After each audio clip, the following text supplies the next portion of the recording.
Bonjour à tous, c'est Pampan. Aujourd'hui, on se retrouve pour tout savoir sur les débuts de Rival Kingdoms. Donc, lorsque vous commencez Rival Kingdoms, on vous demande d'attaquer une base. Si vous avez bien suivi le tutoriel et que vous arrivez donc à l'établissement de votre propre base, vous arrivez sur une interface où il y a plutôt beaucoup d'informations. Donc, on va essayer de voir toutes ces informations qui sont affichées.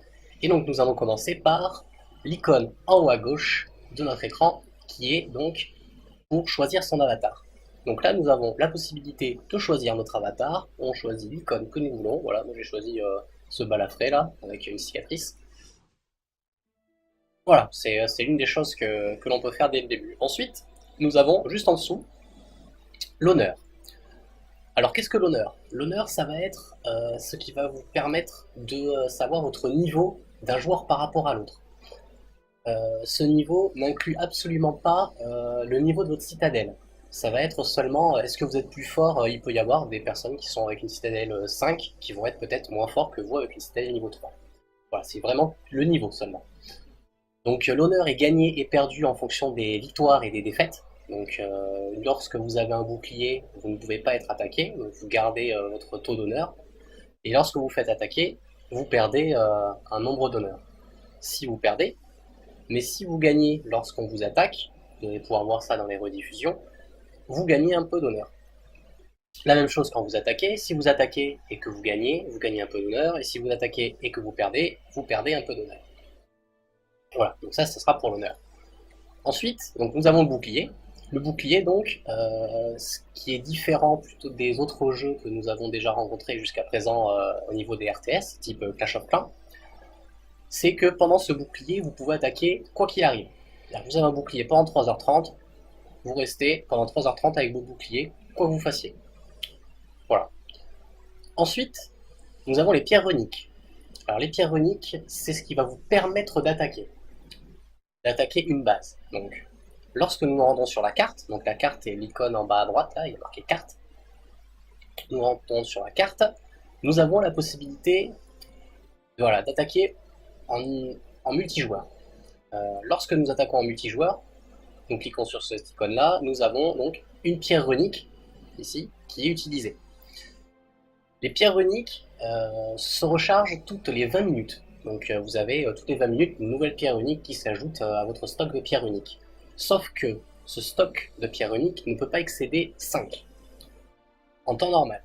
C'est-à-dire qu'après, il y a des bonus qui peuvent vous permettre, ou par exemple des coffres que vous allez peut-être remporter au fur et à mesure de vos victoires, qui augmenteront votre stock de pierres uniques, mais c'est vraiment c'est sur le coup. Sur le moment, vous n'allez pas avoir 10 pierres uniques tout le temps. Une fois que vous avez atteint votre stock, votre limite maximum de 5 et que vous augmentez, ça ne se recharge plus. Il attend d'arriver jusqu'à 5 pierres uniques. Et une fois que vous êtes à 4, hop, il attend 20 minutes pour en charger une cinquième. Bon voilà. Ensuite, en haut de votre écran, vous avez les achievements, donc les quêtes. Les quêtes vous permettent de voir où est-ce que vous en êtes dans votre aventure.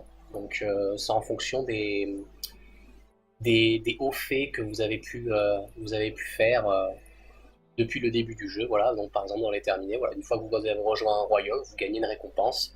Vous pouvez gagner de l'or, vous pouvez gagner des diamants, voilà, vous pouvez gagner différentes choses, des anneaux aussi. Encore en haut de l'écran, vous avez l'or. L'or est la principale ressource de Rival Kingdoms. Pour gagner de l'or, il faut donc on peut remporter de l'or avec les succès, donc les quêtes qu'on vient de voir juste là, voilà. Donc on peut gagner de l'or qui s'affiche ici. On peut aussi en gagner en attaquant, mais on peut aussi en perdre lorsque pas en attaquant, mais lorsque vous défendez. Lorsque vous avez perdu votre bouclier, vous pouvez perdre de l'or lors de cette défense. Euh, Donc voilà, donc l'or va être votre meilleur ami et lorsque vous n'avez plus de bouclier, essayez de vider un maximum votre or pour que l'assaillant n'en ait pas beaucoup à piller. Ensuite, nous avons les points de loyauté. Alors, les points de loyauté, c'est assez particulier, ce sont des points qui s'obtiennent avec le royaume. Donc, lorsque vous êtes dans un royaume, vous avez la possibilité de contribuer au royaume, qui vous donne des points de loyauté. Vous avez aussi la possibilité de faire des guerres de royaume, qui vous donnent aussi des points de loyauté. Et avec tous ces points de loyauté, vous avez la possibilité d'acheter des coffres de loyauté. Alors, ces coffres de loyauté se trouvent ici, sur cette icône-là en bas à droite. Coffre, et voilà, avec 5000 points de loyauté, on peut acheter donc un coffre de loyauté. Dedans, il peut y avoir des titans, il peut y avoir de l'or, il peut y avoir des diamants, des primus, voilà. Il peut y avoir toutes sortes de choses, des renforts. Une autre ressource assez importante, qui est plus rare, elle, ce sont les anneaux. Alors les anneaux, ça va vous servir, voilà, comme indiqué dans le texte d'aide, ça sert pour des bâtiments de haut niveau. Au début, vous en aurez pas besoin. Donc les anneaux peuvent servir à contribuer au royaume, donc pour améliorer votre royaume. Il peut y avoir des dons sous forme d'anneaux et il peut y avoir des bâtiments qui coûtent cher au niveau des anneaux. Par exemple, là, si je clique sur ma citadelle, le prochain niveau, il me faut 400 000 or et 800 anneaux. Voilà, donc là j'ai 900 anneaux, ça va aller, mais je n'ai pas encore assez d'or. Voilà, et les anneaux s'obtiennent donc avec les combats en multijoueur, normaux, mais aussi les tournois. Par exemple, lorsque vous allez dans un tournoi, donc un tournoi, nous allons en parler dans un prochain épisode, mais vous pouvez gagner des tournois et voilà, par exemple, le premier de ce tournoi-là gagne 125 anneaux, voilà, qui permet d'augmenter le nombre d'anneaux. Vous pouvez aussi gagner des anneaux avec des ligues de royaumes. Vous allez voir la vidéo tout sur les royaumes pour en savoir plus. Ensuite, un autre icône qui est sur la droite, lui, va être très utile lorsque vous allez construire votre base, c'est le mode édition. Le mode édition permet de bouger tous ces bâtiments sans valider là encore la position. Par exemple, on peut bouger un bâtiment dans un endroit où il n'a pas le droit d'aller, mais on peut le laisser ici le temps de construire notre base. Voilà, donc on peut bouger tout ce qu'on veut. On a aussi la possibilité de voir les zones d'attaque de nos bâtiments et les zones de contrôle, par exemple, voilà, en cliquant sur l'icône sur la gauche, là, le petit œil.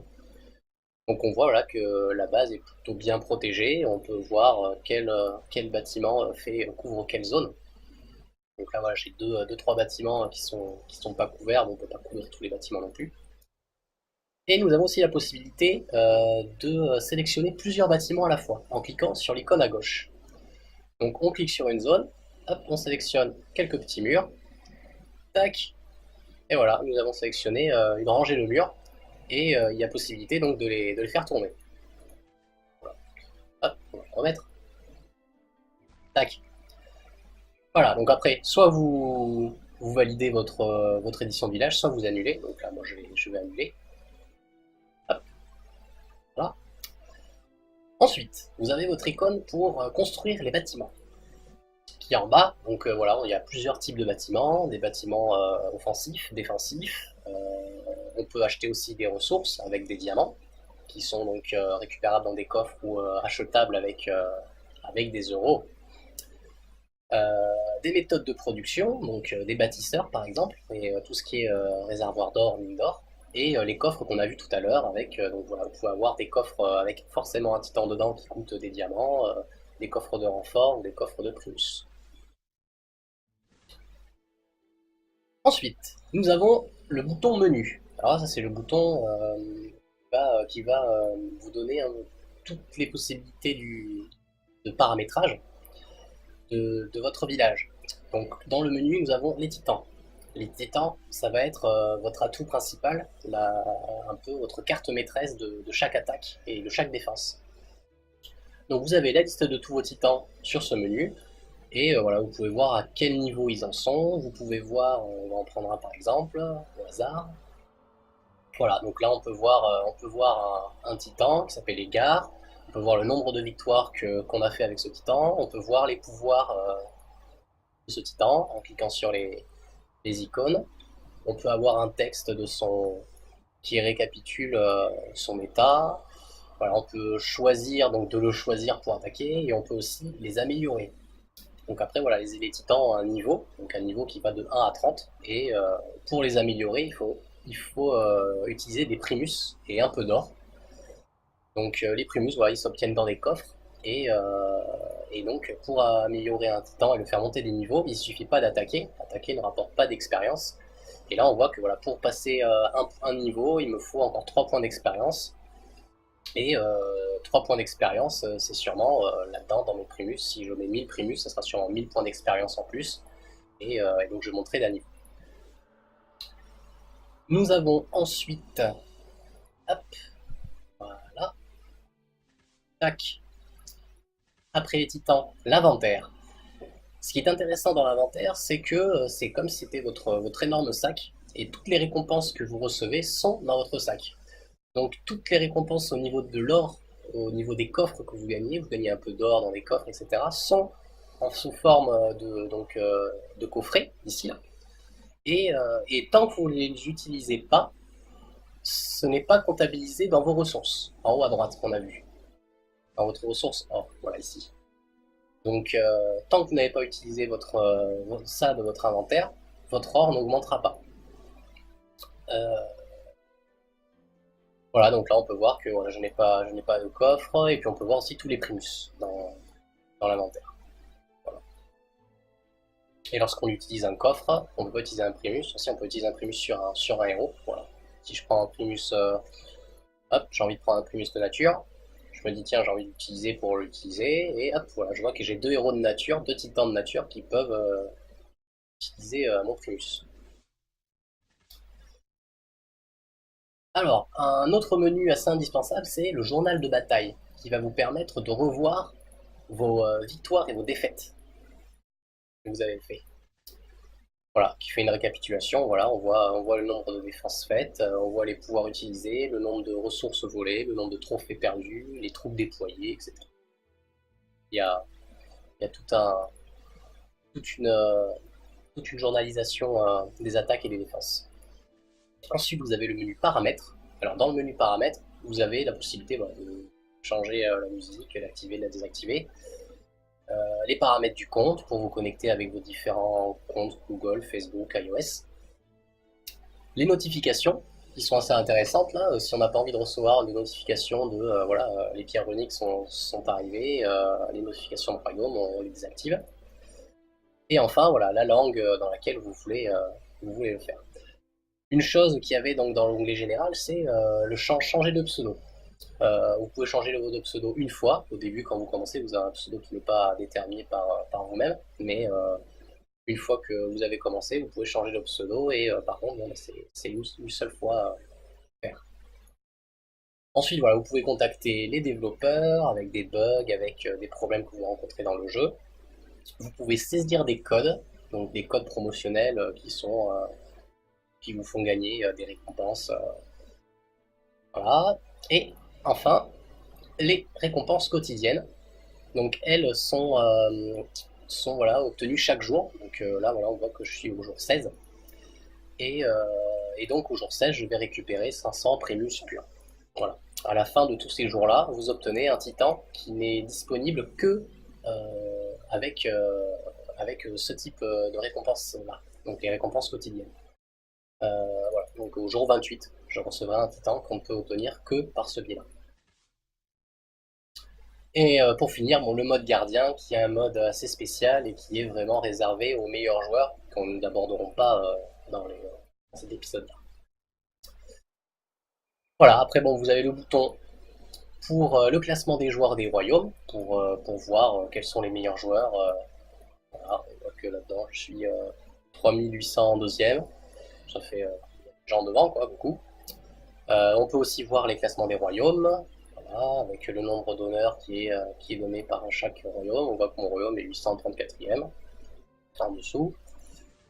Voilà, on peut rechercher les royaumes. Et enfin, le bouton du royaume en bas à gauche, mais bon, nous n'allons pas rentrer dans les détails, qui permet donc d'aller gérer et voir son royaume.